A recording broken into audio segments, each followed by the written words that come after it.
Okay, so ever since Obama caught Osama bin Laden, I've heard a bunch of people try and give Bush credit for this. And this got the wheels spinning in my head about the Bush presidency. And honestly, I think it is probably one of the worst presidencies in American history. And I am not being hyperbolic. I literally think this. And I'll show you how. I don't think it's the worst. I think Andrew Johnson probably had the worst. Um, Calvin Coolidge is probably worse because he pretty much led us into the Great Depression. A lot of people think it was Hoover. It wasn't. Um, but I'll get to it. And if you hear a random meow, it's because my cat is probably going to bug me. Um, okay, so the Bush presidency. 9/11. 9/11 happened because Bush didn't read the intelligence report that was delivered to him in August of I think it was August. Yeah, it was August of 2001. He was briefed that 9/11 was basically going to happen. He was briefed by Mossad, the Israeli intelligence agency.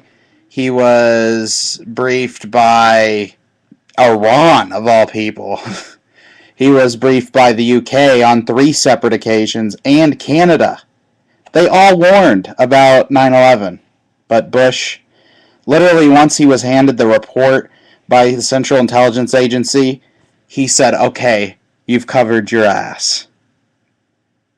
What? um, so, yeah, if we had any other president, I could almost guarantee you 9/11 would not have happened. I can almost guarantee you that. Uh, we had plenty of intelligence warning us. Saudi Arabia had warned us. Um, so that's the first big thing. And really, I'm going to go a little bit further. I'm going to go to the election of 2000. Bush did not win the popular vote. In Florida, Katherine Harris was the vote count person, and Katherine Harris also worked for the Bush campaign, and she was the one who basically threw all the mud she possibly could in the gears of the recount, and basically there were many Bush supporters that they called them the prep riots, were rioting outside waiting while the vote recount was going on. And what the Supreme Court decision did was basically stop the recount. So there's a possibility that those Bush supporters rioting against it probably cost Al Gore the presidency. And then there's the fact that literally 23,000 black people were purged from the voter rolls, and they vote overwhelmingly Democratic. And then there's the whole fact that which the ballot comes from what's it called? The state auditor's office, was confusingly labeled so that Gore supporters probably voted for Buchanan. So guess what? I'm not going to mince words. George Bush stole the 2000 election, and a lot of independent agencies actually did their own recount. The Associated Press, CNN. If you look at their report, they show that Al Gore won by several hundred votes. So George Bush stole the presidency and allowed 9/11 to happen. That's 2 major fucking strikes against the guy. But there is way, way worse that George Bush did. Okay, so he inherited a surplus. The debt that this country had incurred was going to be repaid in about 6 years. There was a yearly surplus. George Bush passed tax cuts that essentially made it so all that shit was flushed down the toilet. We now have the largest deficit in the history of the United States and the largest debt in the history of the United States. And those tax cuts that did all of this overwhelmingly benefited the rich. And you can find statistics that show everything I'm saying about these tax cuts were slanted towards the rich. The capital gains tax, the inheritance tax, almost all of them were pro-corporation or pro-rich. So, for helping out his select few, he fucked this nation over economically for decades to come. And so we've gotten to his three major early priorities. Then there was the war in Afghanistan. Stupid fucking war. We were attacked not by Afghanistan. We were attacked by an NSA, a non-state entity, Al-Qaeda. Most of it was planned in Saudi Arabia. Some of it was even planned in Germany and Afghanistan. Makes no sense to go there. But now we get to the real crazy shit. George Bush, days after 9/11, drew up plans to invade Iraq. He did so even with Tony Blair, and this came to light in the Downing Street memo. And literally, they have recorded how many times Bush and Bush administration officials claimed that there were WMDs in Iraq.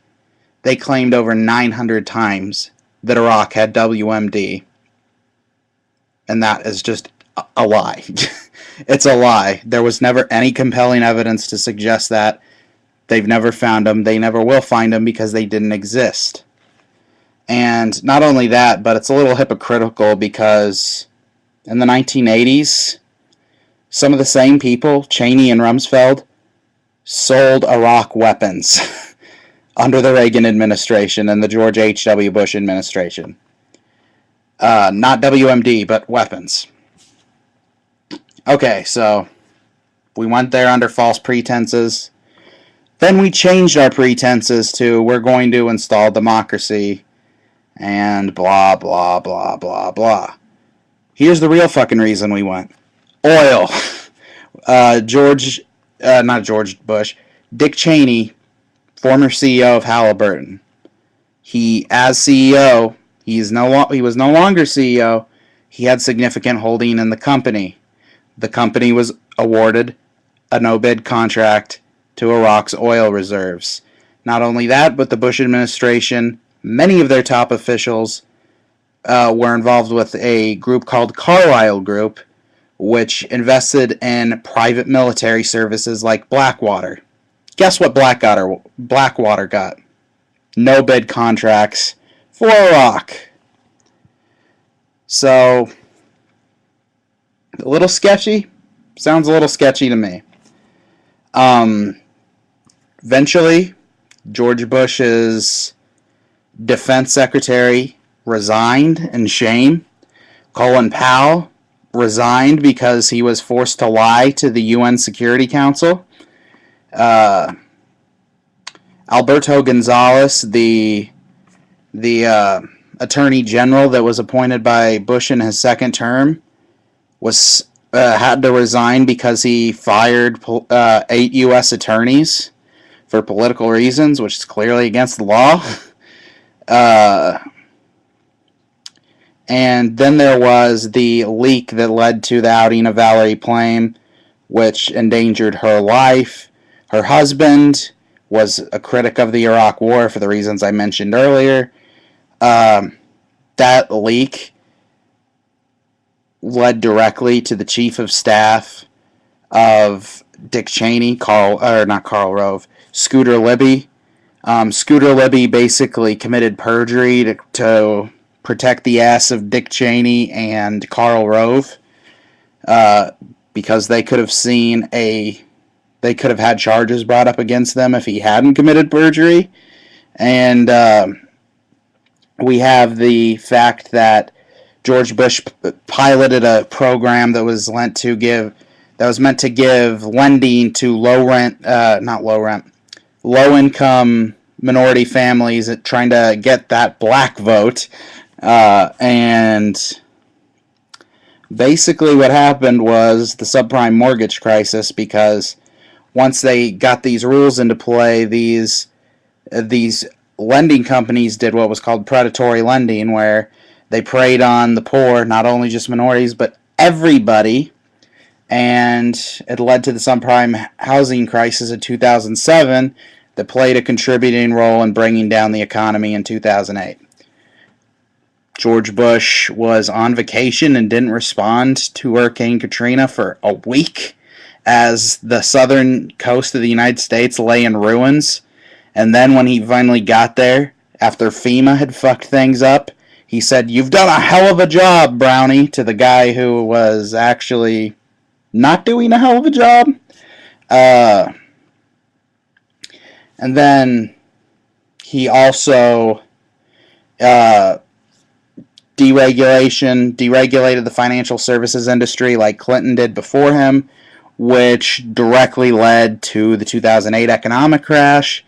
He pushed through Medicare Part D, which was a prescription drug program, which basically said, Medicare, we're going to make a whole lot shittier by allowing private companies to fuck over senior citizens, and here's how we're going to do it. We're going to make it impossible by creating this thing called the donut hole, and we're going to basically make this massive subsidies to private insurance companies. And what happened was it didn't pass at first.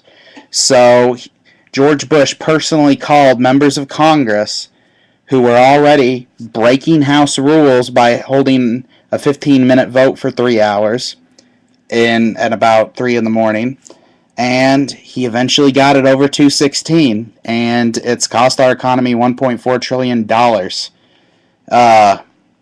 And had absolutely no funding mechanism. Everything that he did was robbing Social Security, the Social Security Trust Fund. And then he appointed Ben Bernanke, which was just a continuation of Alan Greenspan's crazy shit with inflation rates that overwhelmingly benefited Wall Street and created massive bubbles that were bound to pop. So yeah, George W. Bush was an incredibly shitty president. He was probably one of the worst 5 this country has ever seen. And and then there's torture. He authorized torture, rendition. He deemed people enemy combatants and didn't give them their basic rights as citizens. Habeas corpus, eroded habeas corpus, appointed 2 justices with clear bias, and had them basically lie about it to the Senate. He floated 1 person who was completely unqualified for Supreme Court justice, called Harriet Miers, who failed miserably in the Senate. Trying to think what else. There's so much to cover with George Bush. I think that's about it. So yeah, George W. Bush, shitty president.